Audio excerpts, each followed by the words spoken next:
بسم الله الرحمن الرحيم. السلام عليكم ورحمة الله وبركاته. ازيكم يا حبايبي؟ عاملين ايه؟ ان شاء الله تكونوا بخير ويجعل ايامكم كلها خير، اللهم امين يا رب العالمين.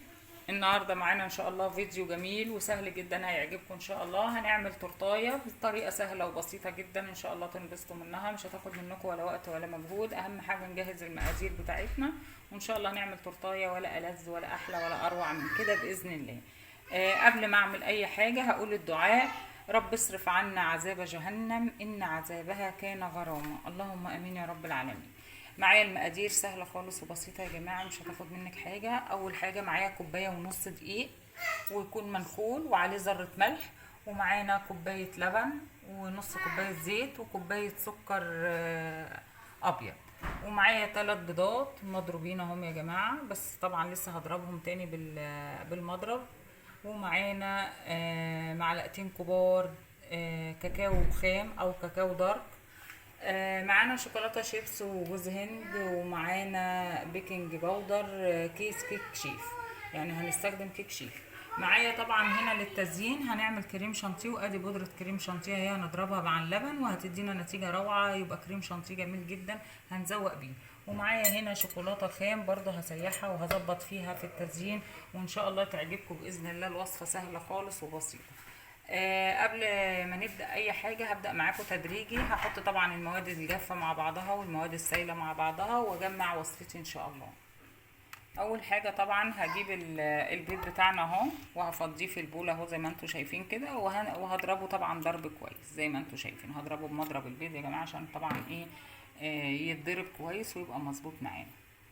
وهحط عليه وهحط عليه الزيت.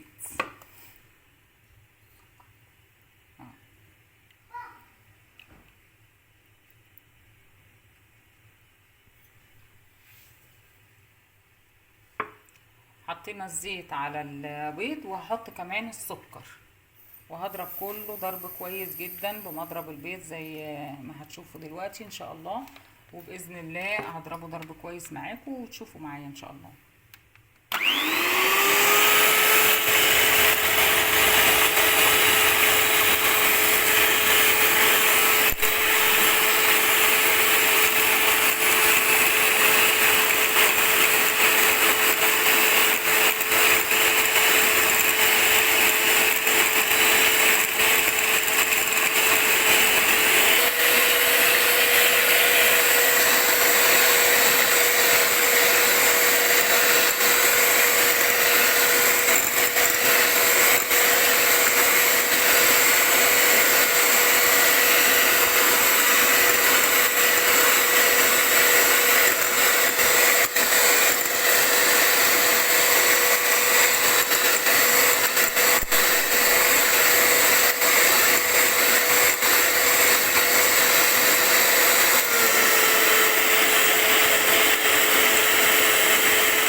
طبعا انا وصلت كده بالبيض ان هو بقى هش جدا وابيض ولونه بيتغير، طبعا بيديك اللون الابيض، لان انا عايزه اوصل لان انا اعمل لكم كيكه اسفنجيه او كيكه هشه تطلع ممتازه. فلازم طبعا اضرب البيض كويس زي ما انتم شفتوا كده، اديته الضرب الممتاز اللي هو بدأ لونه يبيض. بعد كده هبدأ بقى بالمكونات اللي هي الجافة. ادي الدقيق عندي عليه ذرة ملح، هحط عليه البيكنج باودر بتاعي او الكيك شيف، وهحط عليه الكاكاو الغامق الدارك اهو، وهقلبهم في بعض كويس جدا عشان طبعا يبدأوا اللي هم ايه يتجانسوا. وبعد كده ان شاء الله اقلبهم كويس وهنزل عليهم هحط اللبن الاول مع البيض، وبعدين هنزل بالمكونات الجافة بتاعتي. دلوقتي بقى انا هحط اللبن بتاعي اهو. ادي اللبن اهو يا جماعه، هفضي كوبايه اللبن على البيض زي ما انتم شايفين كده، وهبدأ بقى اللي انا ايه اضربه وانزل بالدقيق اللي عليه البيكنج باودر وعليه الكاكاو بعد ما اقلبهم كويس طبعا وهم جافين مع بعض، وهنزل عليهم على البيض واللبن واضربهم ضربة كويسة عشان تديني عجينة ما هياش سايلة، تديني الخط اللي هو الخط اللي بيجي في الكيكة. ان شاء الله هوريها لكم دلوقتي معاكم واحدة واحدة.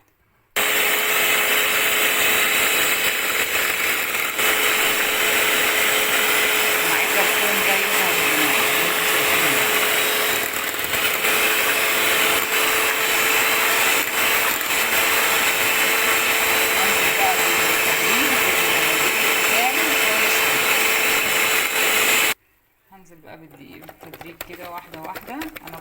مشغله دلوقتي مش مشغله الخلاط، لسه هشغل المضرب بس ايه كده تمام قوي.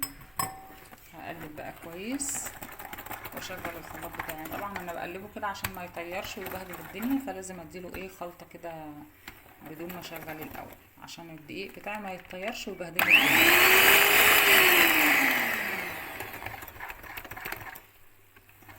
زي ما انتم شايفين بقلب كويس جدا، ولما يتجانس مش هيبهدل الدنيا ولا حاجه.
طبعا انا مجهزه الصينيه بتاعتي مقاس 15 اهي يا جماعه، صينيه مش كبيره قوي، بس هيكون سقفها عالي طبعا عشان الكيك طبعا هيرتفع معايا. وهبدا ان انا ايه افضي بقى الكيك بتاعي فيها واخبزه على درجه حراره 200 قيمه من تلت لنص ساعه على حسب طبعا نوع فرنك وعلو الحراره بتاعتك.